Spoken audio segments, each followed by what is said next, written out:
A devastated mother, barely able to eat and sleep at night.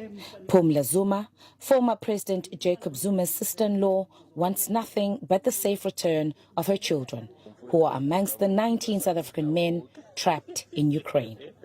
Her 3 sons and 5 grandchildren were recruited, allegedly by relatives, to train as bodyguards in Russia.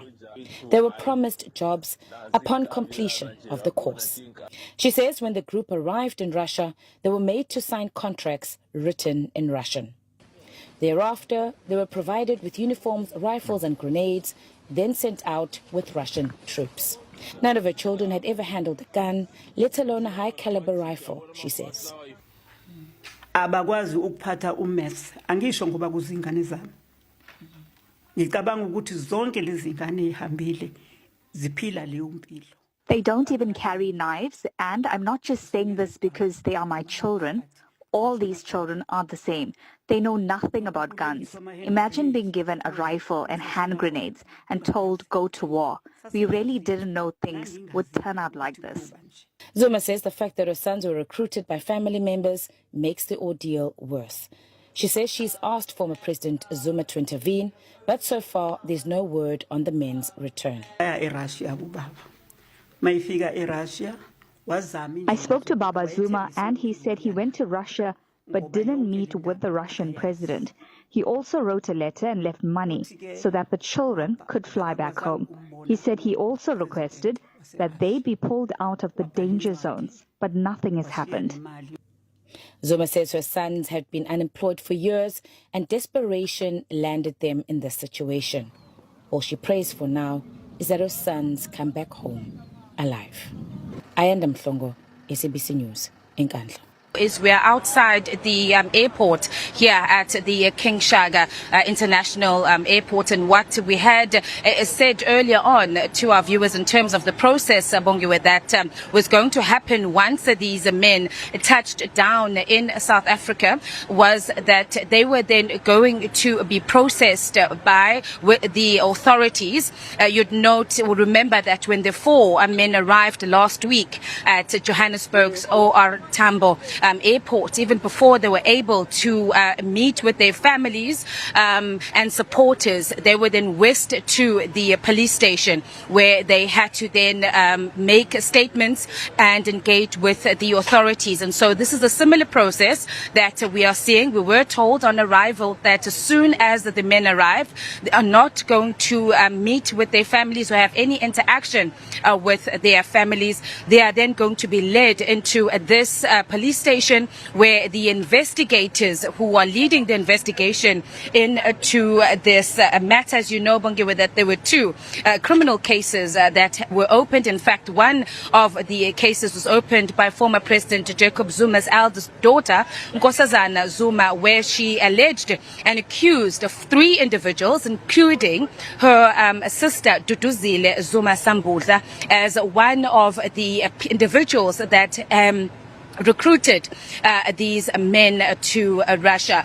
I did also get an opportunity, Bongiwe, to speak to, there are 1 or 2 family members that are here, not ready to speak to us on camera, but I can tell our viewers that they are absolutely elated.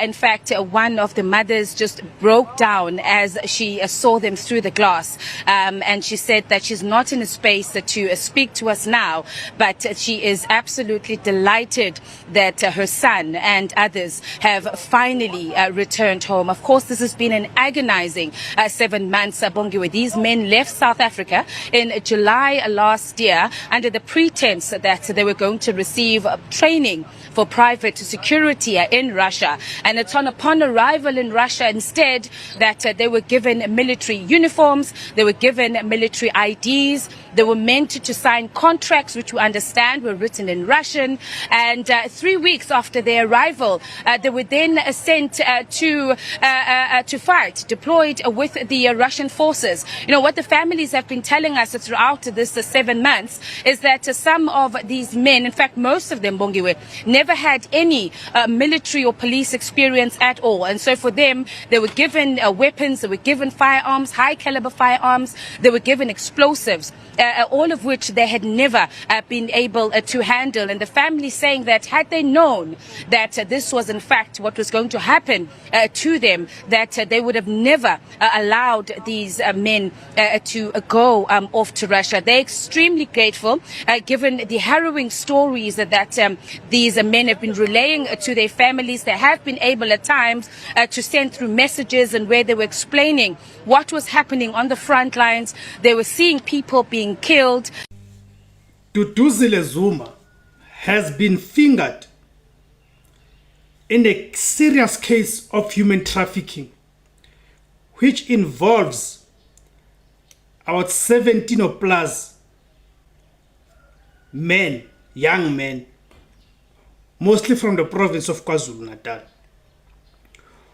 who were duped and deceived into leaving South Africa, going to Russia, under the pretense that they were going there to be trained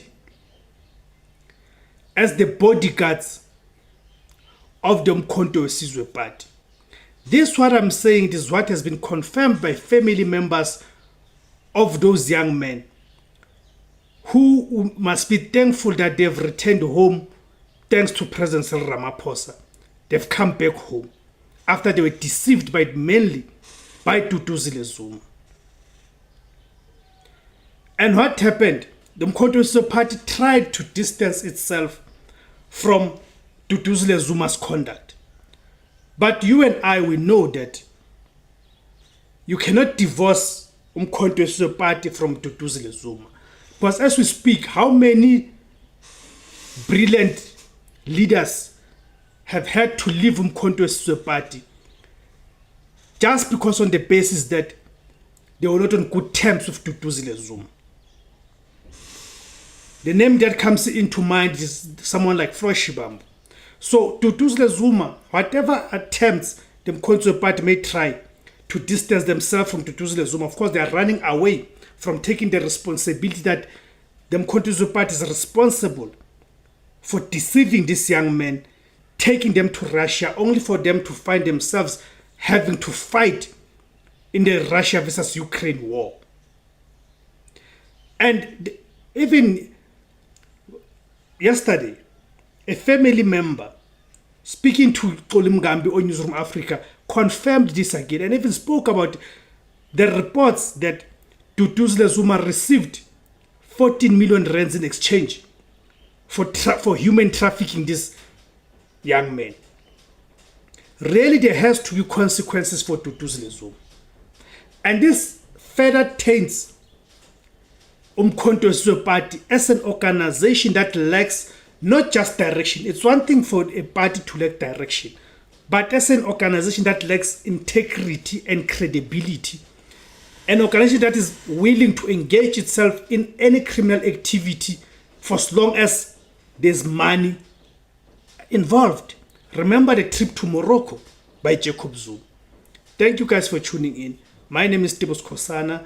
The name of the platform is Izwi Labansundu, the voice for Africans. Kamakuma Africa.